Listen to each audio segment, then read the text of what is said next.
کہ انداز تکلم سے دانائی نظر آتی ہے، انداز تکلم سے دانائی نظر آتی ہے، ساحل سے سمندر کی گہرائی نظر آتی ہے۔ اس کے بعد چلتے ہیں ہائی اسکول والے سیکشن کی طرف۔ سب سے پہلے میں مقررہ جن کا کوڈ نمبر ہے 910 ان سے درخواست کروں گا کہ وہ یہاں پر تشریف لائے اور اپنی تقریر بیان کریں۔ صدر جیشان، معزز اہل میزان، سامعین اکرام، السلام علیکم۔ میرا موضوع ہے حضرت عائشہ رضی اللہ عنہا۔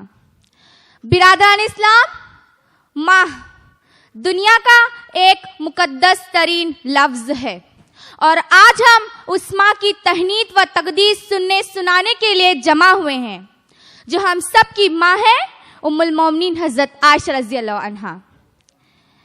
تو پیکر علم و صدق و صفا، صدیق کی بیٹی صدیقہ، تو پیکر علم و صدق و صفا، صدیق کی بیٹی صدیقہ، تو اہلیہ محبوب خدا، صدیق کی بیٹی صدیقہ، صدیق ہے تیرا باپ اگر اللہ کا نبی تیرا شوہر، صدیق ہے تیرا باپ اگر اللہ کا نبی تیرا شوہر، انعام ہوئے تجھ پر کیا کیا، صدیق کی بیٹی صدیقہ۔ ام المومنین حضرت عائشہ رضی اللہ عنہا کو اللہ رب العزت نے چند ایسی خصوصیات و امتیازات سے نوازا تھا جس کے بارے میں ام المومنین از خود فرماتی ہیں۔ خواب میں فرشتے نے آپ صلی اللہ علیہ وسلم کے سامنے میری صورت پیش کی۔ جب میں 6 برس کی تھی آپ صلی اللہ علیہ وسلم نے مجھ سے نکاح فرمایا۔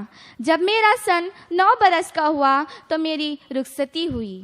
میرے سوا کوئی اور کنواری بیوی آپ صلی اللہ علیہ وسلم کے خدمت میں نہ تھی۔ میں آپ صلی اللہ علیہ وسلم کی محبوب ترین بیوی تھی۔ آپ صلی اللہ علیہ وسلم پر صرف میرے بستر پر وحی آتی تھی۔ میری شان میں قرآن پاک کی آیتیں اتری۔ آپ صلی اللہ علیہ وسلم صرف میرے آغوش میں سر رکھے ہوئے وفات پائی۔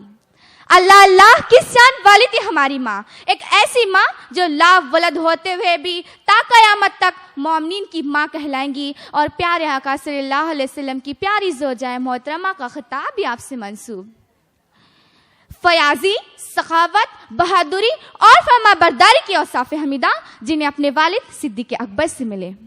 رواداری، دیانت داری، خوش مزاجی اور مہمان نوازی کا وتیرہ آپ صلی اللہ علیہ وسلم کی رفاقت مبارکہ کا حصہ رہیں۔ واللہ آپ کا علم اتنا وسیع و گہرا کہ آپ صلی اللہ علیہ وسلم کے وصال کے بعد آپ صلی اللہ علیہ وسلم کی شریعت کو 2 نسلوں تک حرف بحرف منتقل کرنے میں ذرا کوتاہی نہ کی۔ ماں عائشہ دنیا کی اولین مفتیہ، بنت صدیق اکبر ایک عظیم مفسر قرآن، صدیقہ رضی اللہ عنہا دنیا کے اولین محدثہ۔ آپ کا علم و فضل مذہبی علوم تک محدود نہ رہا۔ آپ نے نبی امی صلی اللہ علیہ وسلم سے عرب کی تاریخ بھی جانی۔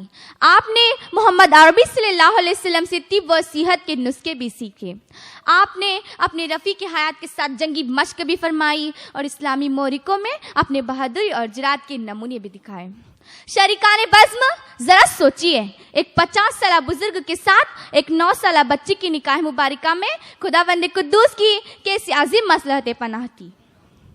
جب آپ صلی اللہ علیہ وسلم اس دنیا سے پردہ فرما گئے تو لوگوں کو حضرت عائشہ رضی اللہ عنہ کی اہمیت اور افادیت کا احساس ہوا۔ بیوگی کے ان 50 برسوں میں آپ نے امت مسلمہ کی بیٹیوں اور ماؤں کی شرعی مسائل میں نمائندگی نہیں کی، بلکہ دنیا اسلام کو شریعت محمدی سے باندھے رکھا۔ دنیا والوں دیکھو شہنشاہ کونین کی عزیز ترین ملکہ کا محل، جس میں آج 3 چاند سوئے ہوئے ہیں۔ مسجد نبوی کا وہ مقدس حجر عائشہ جس میں ہمارے پیارے آقا صلی اللہ علیہ وسلم نے اپنی آخری سانس لی۔ خوش قسمت حضرت عائشہ رضی اللہ عنہا جن کے آغوش مقدس میں آپ صلی اللہ علیہ وسلم نے یا رفیق الاعلیٰ کہتے اپنی آنکھیں بند کر لی۔